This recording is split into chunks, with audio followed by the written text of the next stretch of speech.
Overall market हमें काफ़ी बेहतर लगती है। यूँ ही इस जंग के हालात अगर यहाँ से ख़त्म होते हैं तो आप देखेंगे आने वाले दिनों में मार्केट फर्दर अपसाइड पे आपको नज़र आएगी। जो डिप्लोमेटिक फ्रंट पे पाकिस्तान को पिछले दिनों कामयाबियां हासिल हुई हैं, पूरी दुनिया की में इस वक्त पाकिस्तान का नाम सुरखरू हुआ है। ईरान और अमेरिका की जो जंग है उसमें बहुत बेहतरीन रोल किया है, जिसका जो आप देख रहे हैं कि रिजल्ट जो पूरी दुनिया में पाकिस्तान का जो वक़ार है वो बुलंद हुआ है और पाकिस्तान को बहुत ही अच्छी नज़रों से देखा जा रहा है।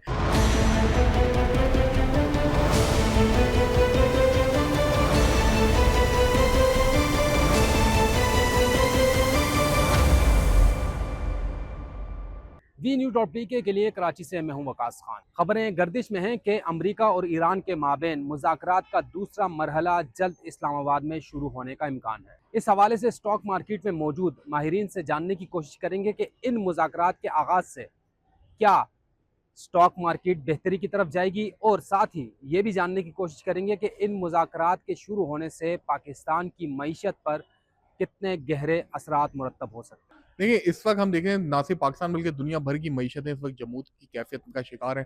ख़ास तौर पे स्टॉक मार्केट सबसे ज़्यादा हिट हुए हैं दुनिया भर में जब से ऑयल प्राइसेज़ बढ़ना शुरू हुए हैं। स्टॉक मार्केट की बात करें, पाकिस्तान स्टॉक मार्केट में इस वक़्त टेक्निकली और फंडामेंटली तो मार्केट बहुत ज़्यादा स्ट्रॉन्ग है। लेकिन सेंटिमेंट्स क्योंकि वॉर की वजह से काफ़ी ज़्यादा ख़राब हो गए, तो इसलिए मार्केट कंटिन्यू डाउन साइड के ऊपर आ रही है। 26 जनवरी 2026 को पाकिस्तान स्टॉक मार्केट का इंडेक्स 1,91,000 का हाई करने के बाद से कंटिन्यू नीचे आया और हमने 1,45,000 का भी लो देखा है।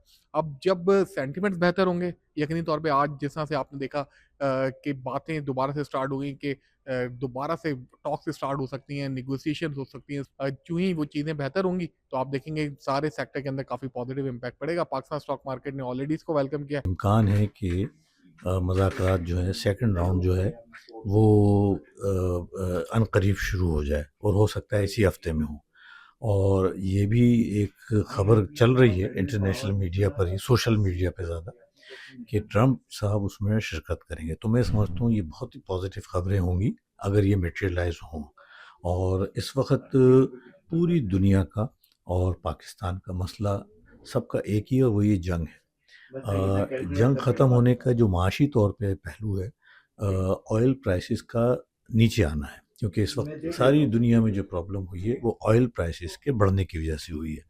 और इम्कान यही है कि अगर ये जंग ख़त्म हो जाती है और सदर ट्रंप पाकिस्तान आते हैं तो ऑयल प्राइसेस, और वो आके ऐलान करते हैं, वो उसी सूरत में आएंगे कि कोई पॉजिटिव डेवलपमेंट होगी, तो ऑयल प्राइसेस नीचे जाना शुरू होंगे और इंशाल्लाह कुछ अरसे में ही तकरीबन उसी लेवल पर जहाँ से ये चले थे ये पहुँच जाएंगे। तो इस सूरत में पाकिस्तान की मईशत को, पाकिस्तान की स्टॉक मार्केट को बेतहाशा फ़वाइद हासिल होंगे। लास्ट जो मीटिंग हुई थी इसमें हमें लग रहा था कि शायद ये हो जाएगा, बट क्योंकि ये 40 साल पुराना मसला है और एक ही मीटिंग में रिजॉल्व नहीं होगा, इसमें 2-3 दफ़ा मीटिंग्स होगी। इसके बाद जो इनके जो तहफ़्फ़ुज़ात हैं दोनों पार्टियों के, वो बेहतर होंगे, तो फिर इसके बाद फैसला होगा। तो हम उम्मीद करते हैं कि अगले जो भी बात की जा रही है कि अगली दोबारा एक मीटिंग है और अमेरिका का वफ़द आएगा और साथ साथ ईरान का वफ़द भी आएगा और इसमें थोड़ी सी मज़ीद चीज़ें अच्छी हो सकती हैं। तो उसकी वजह से आपने देखा कि इस ऐलान के बाद जो है ऑयल प्राइसेस जो है वो काफ़ी स्पीड से नीचे आई और आज स्टॉक मार्केट भी पाकिस्तान के साथ साथ पूरी दुनिया की स्टॉक मार्केट बढ़ चुकी है।